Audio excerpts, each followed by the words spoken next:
Hello guys, good evening to all of you. Once again, welcome back on my YouTube channel Learn with Concept by Ashna Sharma. Now signing in, it's me.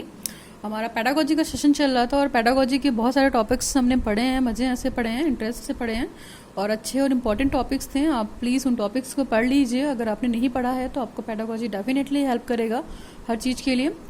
चलिए, तो आज कल हम आपको पता है कि हम पैडागोजी और फिजिकल साइंस के सब्जेक्ट्स को पढ़ रहे थे. तो हमारा जो टॉपिक है आज का, suggestions for improving existing science curriculum. हमने इससे पहले वाले वीडियो में डिफेक्ट पढ़े थे कि साइंस के लिए प्रेजेंट जो हमारा प्रेजेंट साइंस कोरिकुलम है उसमें क्या क्या डिफरेंसेस थे और उसमें क्या डिफेक्ट थे, उसमें क्या दोष थे, उसमें क्या कमी थी. ठीक है, तो हमने कमी तो पढ़ ली है, दोष पढ़ लिए और अब हम कोशिश करते हैं कि कुछ सजेशंस के माध्यम से, कुछ सुधार के माध्यम से, सुझाव के माध्यम से अपने पाठ्यक्रम में सुधार लाने की कोशिश करते हैं. तो फटाफट चलिए स्टार्ट करते हैं आज का video without wasting our time. और उससे पहले अगर आपने मेरा चैनल सब्सक्राइब नहीं किया है तो प्लीज़ सब्सक्राइब कीजिए. It will go help for definitely you. अगर आप बीएड कर रहे हैं, एमएड कर रहे हैं और आप क्या कहते हैं सीटेट या किसी भी चीज़ की प्रिपरेशन कर रहे हैं तो आपको डेफिनेटली पूरी हेल्प मिलेगी. और ये एक चैनल ऐसा है कि यहाँ पे पूरे आपको कंप्लीट नोट्स भी मिलेंगे. ऐसा नहीं कि नोट्स आपको पीपीटी के फॉर्म में मिल रहे हैं या इनकम्प्लीट मिल रहे हैं, 1-2 पेज मिल रहे हैं, ऐसा नहीं है. मैं पूरा टॉप टू बॉटम जो भी आपका सिलेबस है उसके अकॉर्डिंग काम कर रही हूँ और सिलेबस के अकॉर्डिंग मैंने कुछ भी नहीं छोड़ा हुआ है. सब कुछ छोटे से छोटा टॉपिक भी मैं कंसीडर कर रही हूँ और उस पर नोट्स देने की कोशिश कर रही हूँ. डिस्क्रिप्शन बॉक्स में जाइए, आपको पीडीएफ का लिंक भी मिलेगा और बाकी जो मैं पढ़ा रही हूँ नोट्स तो वो भी मेरे हैंडमेड नोट्स हैं. ठीक है, मेरे खुद के बनाए हुए नोट्स हैं और ये नोट्स किसी एक बुक के नहीं है, कम से कम 5-5, 6-6 बुक के नोट्स हैं. और दूसरी चीज़, ये कंटेंट जो है वो नेट से भी काफ़ी कुछ लिया गया है. तो आप प्लीज़ कंसीडर कीजिए, आपको ये बहुत हेल्पफुल रहेंगे ये वीडियोज़.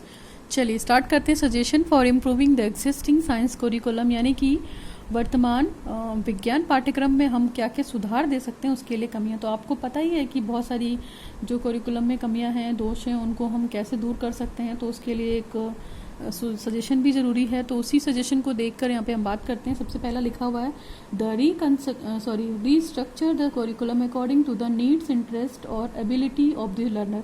देखिए, पाठ्यक्रम का जब भी निर्माण हो इस चीज़ का ध्यान दिया जाए. जब भी रीस्ट्रक्चर किया जाए फॉर्म, तो बच्चे की इंटरेस्ट और उसकी नीड और उसकी एबिलिटी के हिसाब से निर्माण किया जाए. यानी कि पर्टिकुलर बच्चे का जो टीचिंग ऑब्जेक्टिव है, बच्चे का जो लर्निंग ऑब्जेक्टिव है, बच्चे का जो भी पाठ्यक्रम आप बना रहे हैं, तो शिक्षण का जो भी ऑब्जेक्टिव है उन सब चीज़ों को आप ध्यान में रखकर बात कीजिए. नेक्स्ट हमारा है to eliminate the unnecessary units, teaching methods and content. और जो पाठ्यक्रम में ज़रूरी नहीं है आप उसे उस चीज़ को एलिमिनेट कर दीजिए, उस चीज़ को ख़त्म कर दीजिए. यानी कि अगर आप किसी टॉपिक के लिए जो कोरिकुलम बना रहे हैं, जिस भी क्लास के लिए कोरिकुलम बना रहे हैं, तो आप बच्चे की कम से कम जो आपका कॉग्निटिव मोटर है, अफेक्टिव मोटर है, साइको मोटर है, इन पक्षों को ध्यान में ही चीज़ों को यूज़ करके रखिए. और जितना ज़रूरी है उस लेवल के लिए, उस क्लास के लिए, उस बच्चे की नीड के लिए आप उतना ही कोरिकुलम में रखिए. अननेसेसरी कंटेंट या टीचिंग मेथड या टीचिंग यूनिट रखकर और बच्चों को परेशान करने की ज़रूरत नहीं है और टीचर को भी परेशान करने की ज़रूरत नहीं है. जाहिर सी बात है, अननेसेसरी चीज़ें होती हैं तो वो चीज़ें कहीं ना कहीं टीचर को पढ़ानी भी पड़ती हैं और अगर वो अननेसेसरी हैं, बच्चे के लिए हेल्पफुल नहीं है, तो टीचर को भी पढ़ाने का कोई बेनिफिट या ऑब्जेक्टिव लर्निंग नहीं मिलता है ना. तो इन सब चीज़ों का भी ध्यान देना चाहिए. नेक्स्ट पॉइंट है हमारा to introduce the latest and update methods of teaching and content, new knowledge and practice. देखिए, पाठ्यक्रम निर्माण जब भी हम करें तो हम इस बातों को ध्यान में रखें कि जो भी हमारे अपडेटेड मेथड हैं, जो भी हमारे स्ट्रेटजीज़ हैं, नई नई टेक्निक्स हैं, ट्रेनिंग है, जो भी कंटेंट है या जो भी न्यू नॉलेज है या जो भी नया एक्सपेरिमेंट हुआ है उस चीज़ से रिलेटेड या उस टॉपिक से रिलेटेड या उस सब्जेक्ट से रिलेटेड, जिस भी सब्जेक्ट के लिए आप कोरिकुलम कंसेप्ट कर रहे हैं या असिस्ट कर रहे हैं, तो आप नई डिस्कवरी का ज़रूर ध्यान रखें, नई नॉलेज का ज़रूर ध्यान रखें और उसको ज़रूर री इम्प्रूव करें और उसको ज़रूर रीस्ट्रक्चर करें. ठीक है, इससे भी इम्प्रूवमेंट होगा. नेक्स्ट हमारा टू ऐड और delete number of teaching hours of instruction. देखिए, आप ये कर सकते हैं कि जो आपको पढ़ाने का टीचिंग आवर है वो थोड़ा सा कम किया जा सकता है या कुछ टीचिंग आवर डिलीट किया जा सकता है. यानी कि बच्चों को जो भी इंस्ट्रक्शन का दिया जाता है मीडियम, अगर बच्चे को 6 घंटे पढ़ाना है तो वही ड्यूरेशन को कम करके आप 4 घंटे का कर सकते हैं, 3.5 आवर का कर सकते हैं. देखिए, मतलब आप कम चीज़ों में भी क्वालिटी देने की बात कीजिए, क्वांटिटी देने की बात मत कीजिए. आप बच्चे को बहुत सारा बता रहे हैं लेकिन बच्चे को समझ में 10% भी नहीं आया है तो उस नॉलेज का कोई मतलब नहीं होता है, वो नॉलेज वेस्ट ही होती है अगर बच्चा उस नॉलेज को अपनी लाइफ में यूटिलाइज ना कर पाए. तो आप टाइम को थोड़ा सा कम कीजिए, कंटेंट को स्ट्रॉन्ग कीजिए, क्वालिटी की बात कीजिए तो चीज़ें अच्छी हो सकती हैं। ओके, क्वालिटी कंसर्न चीज़ों की बात की जाती है और क्वालिटी कंसर्न चीज़ें कंटेंट से ही सॉल्व होती है। तो कंटेंट आपका बहुत अच्छा होना चाहिए, आप इस चीज़ का ज़रूर ध्यान दें, है ना, जब भी आप करिकुलम बनाएं। नेक्स्ट हमारा to correlate between the students theory courses and learning practices. देखिए, बच्चों को जब भी पढ़ाएं तो आपको थ्योरी और प्रैक्टिस जो भी आप कर रहे हैं वो बच्चों को आपस में कोरिलेट करके पढ़ाएं, यानी कि आपने जो थ्योरी पढ़ाई है उस थ्योरी को आप प्रैक्टिकल में भी लाने की कोशिश कीजिए और दूसरी चीज़ जो आप प्रैक्टिस करके आए हैं उसको भी थ्योरी में लाने की कोशिश कीजिए। बच्चों को इस तरीके से ही कोऑर्डिनेशन के माध्यम से समझाएंगे तो उन्हें साइंस बहुत अच्छे से समझ में आएगी। ओके, और जाहिर सी बात है जो हमारे प्रिंसिपल्स हैं, जो यूटिलिटी है और जो साइकोलॉजिकल चीज़ें हैं, जो क्रिएटिविटी होती है और सोसाइटी में जो भी चीज़ें हम मान के चलते हैं कि हाँ ये चीज़ करिकुलम का बेस होना चाहिए, करिकुलम जब भी बन रहा है तो इन सब चीज़ों का ध्यान देंगे। तो अगर ये चीज़ फॉलो नहीं होंगी तो करिकुलम में इम्प्रूवमेंट नहीं हो पाएगा, करिकुलम में सुधार नहीं हो पाएगा। तो इन सब चीज़ों का भी ध्यान रखना है। और आपको पता है कि हर बच्चा क्या है, अपने आप में इंडिविजुअल डिफरेंसेस रखता है, तो उसकी नीड अलग है, उसकी इंटरेस्ट अलग है और वो मतलब क्या वो अपने हिसाब से एबल भी नहीं है। मान लीजिए कोई बहुत इंटेलिजेंट है, कोई कम इंटेलिजेंट है, तो ये सारी चीज़ें भी हैं। तो पाठ्यक्रम बनाते समय इस सब चीज़ों का भी ध्यान रखना चाहिए। नेक्स्ट हमारा है point number 6, to select learning experiences basis on their objectives rather than the service needs of society. देखिए, जब भी आप पाठ्यक्रम बनाएं तो इस बात का ज़रूर ध्यान दें कि बच्चों का उनकी केवल सर्विस कराने के पर्पस से या उनको केवल जॉब करने के पर्पस से आप साइंस का करिकुलम ना बनाएं।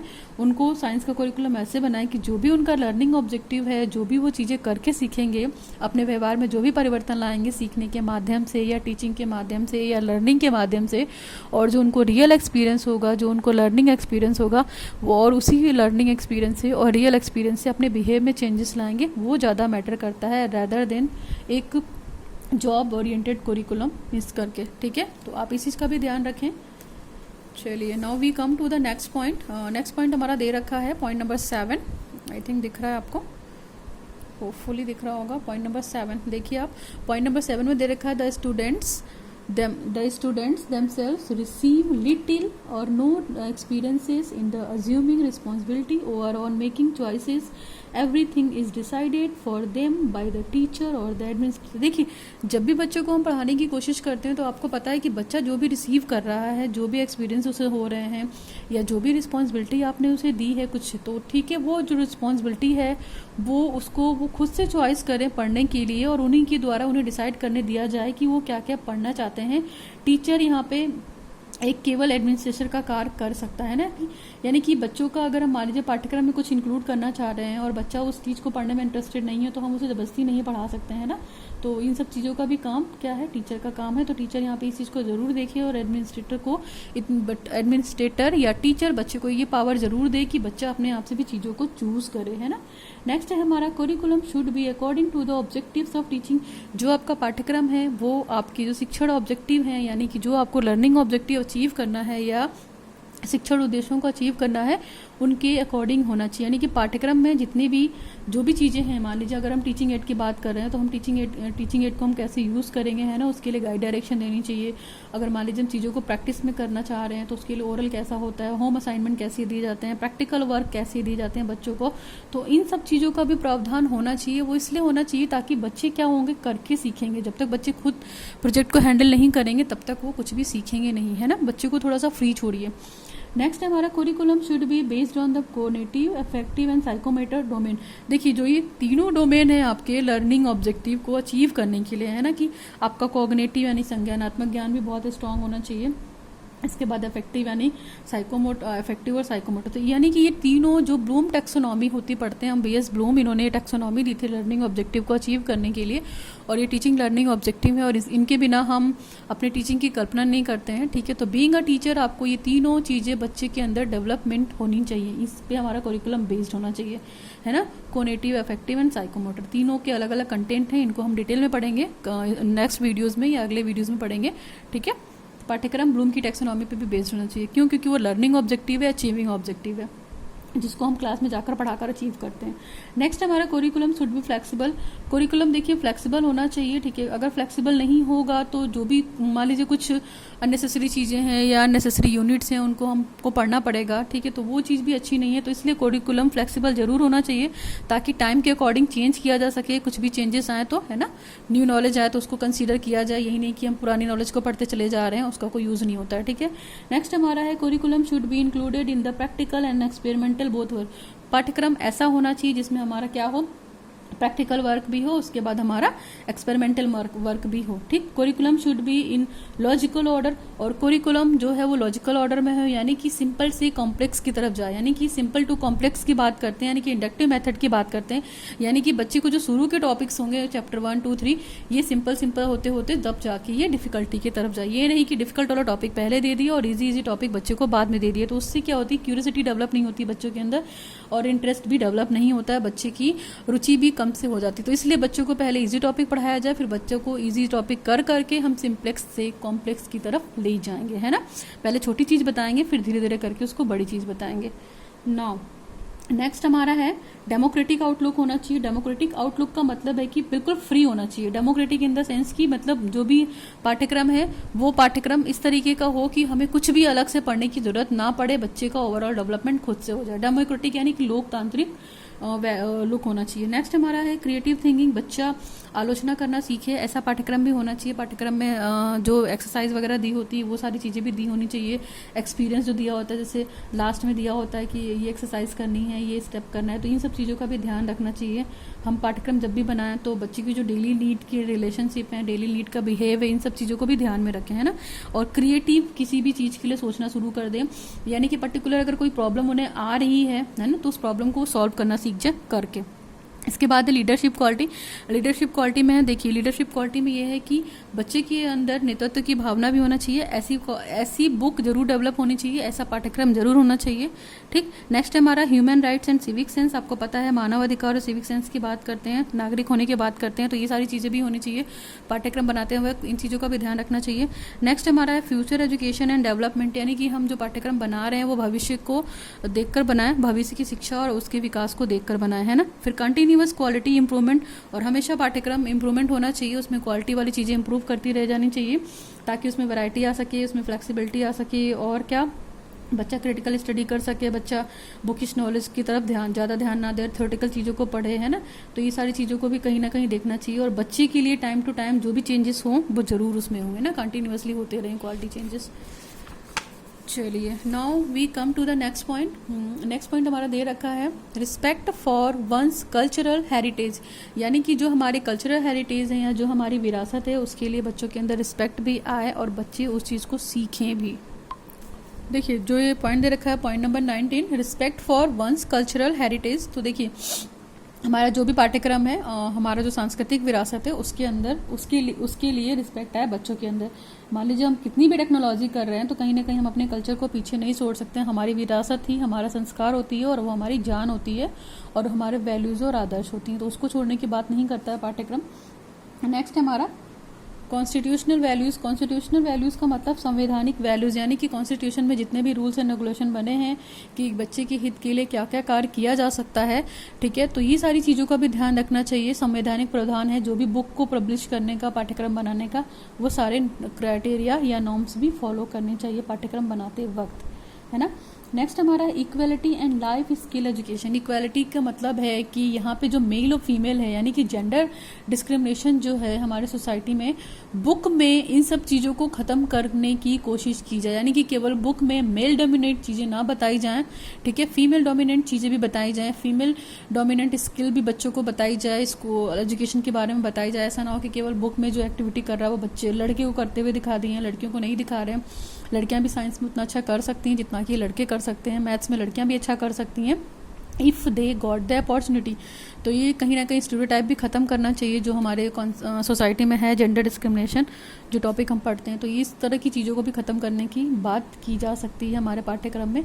और इससे क्या होगा, कहीं ना कहीं सोसाइटी में जो डिस्क्रिमिनेशन हो है मेल और फीमेल के बीच में, वो कुछ हद तक कम किया जा सकता है शिक्षा के माध्यम से, है ना। हम क्यों हर चीज़ मेल डोमिनेंट बना के रखें, तो हम फीमेल की भी बात कर सकते हैं और फीमेल को भी कंसीडर कर सकते हैं। फीमेल को भी घर के बाहर काम करते हुए दिखाया जा सकता है बुक में या टीवी में या न्यूज़ में, है ना। और मेल को घर का अंदर का काम करते हुए भी दिखाया जा सकता है, उससे कोई छोटा या बड़ा नहीं होगा, ठीक है। ये अपनी अपनी वैल्यूज़ हैं, अपनी अपनी एजुकेशन है कि हम चीज़ों को कैसे कंसीडर कर रहे हैं और कैसे ट्रीट कर रहे हैं, ठीक है।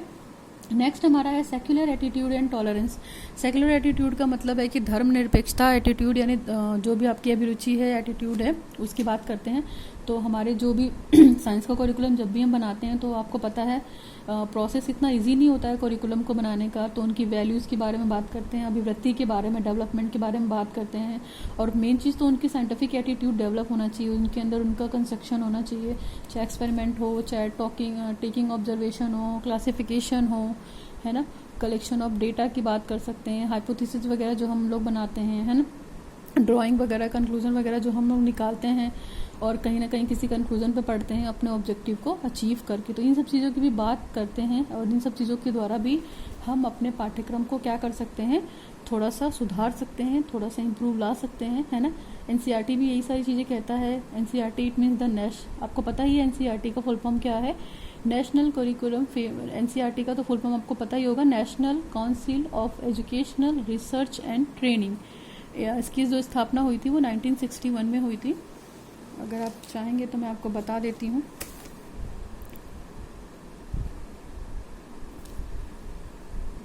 आप एनसीईआरटी का फुल फॉर्म जान लें, इम्पॉर्टेंट है। एनसीईआरटी, पहली बात तो देखिए ये पता है आपको क्या है एनसीईआरटी, एपेक्स बॉडी है। किसके लिए? एपेक्स बॉडी फॉर रिसर्च, है ना, एपेक्स बॉडी फॉर रिसर्च, यानी कि शोध करने के लिए या रिसर्च करने के लिए क्या है, एनसीईआरटी एपेक्स बॉडी है। और इसका फुल फॉर्म देखिए क्या है, एन गोज फॉर नेशनल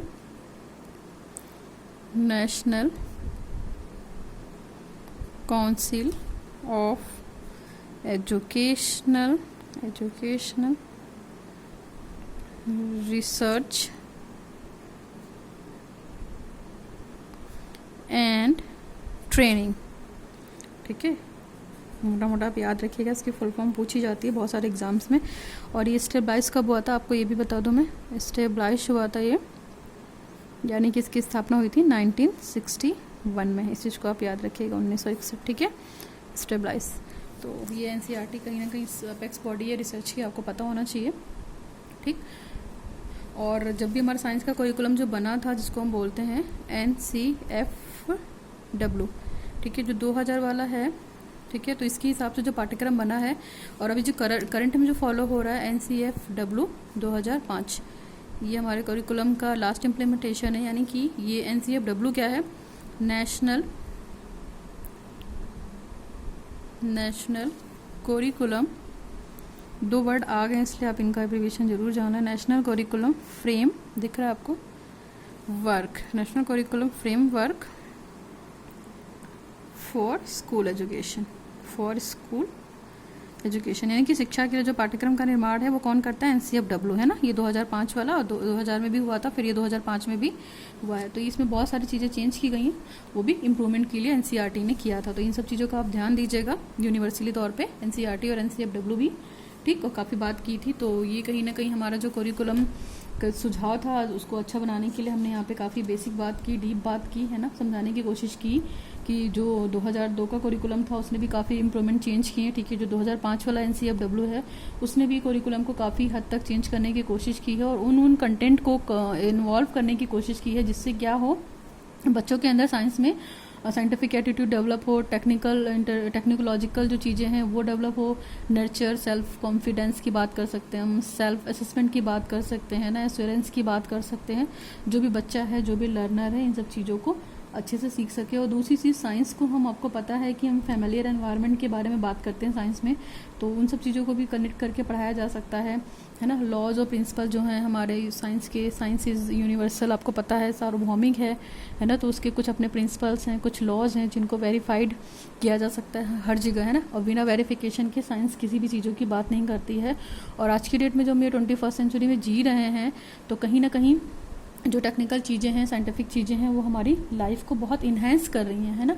हम भी चाहते हैं कि हम पूरी तरीके से डिजिटिफाई हो जाएं और डिजिटल चीज़ों का फॉलो करें, ठीक। तो ये सारी चीज़ें थी और ये NCERT वाला जो बताया था उसे आप याद रखिएगा। और मेरे हिसाब से इतना सजेशन बहुत है। आपको मैंने यहाँ पे टोटल 22 सजेशंस करा दिए हैं और बहुत सारे पॉइंट्स ओरल बोल दिए हैं। आपको दिक्कत नहीं आनी चाहिए। फिर भी इन केस अगर आपको वो सजेशन में कोई भी प्रॉब्लम आती है, suggestion for improving the existing science curriculum, ये करंट करिकुलम है और हम यहाँ पे करंट सजेशन भी दे रहे हैं और भी बहुत सारे सजेशंस आप ऐड कर सकते हैं। ओवरऑल फ़िलहाल मैंने कुछ नहीं छोड़ा है। अगर आप इनमें से 80% भी लिख कर आते हैं तो you definitely you got the good marks for your writing. So अगर वीडियो थोड़ा भी हेल्पफुल रहा है तो प्लीज़ इस वीडियो को ढेर सारा लाइक दीजिए, लोगों तक शेयर कीजिए और सब्सक्राइब कीजिए मेरे चैनल को ऐसे ही अच्छे से वीडियोस पाने के लिए और डेली नोटिफिकेशन मिलने के लिए। ठीक है, तो वीडियो लोगों तक शेयर कीजिए अगर थोड़ा भी बेनिफिटेड रहा हो। सो आज के लिए बस करते हैं आज के वीडियो में, है ना। Thanks for watching the video. Now signing off, learn with concept bye Archana Sharma.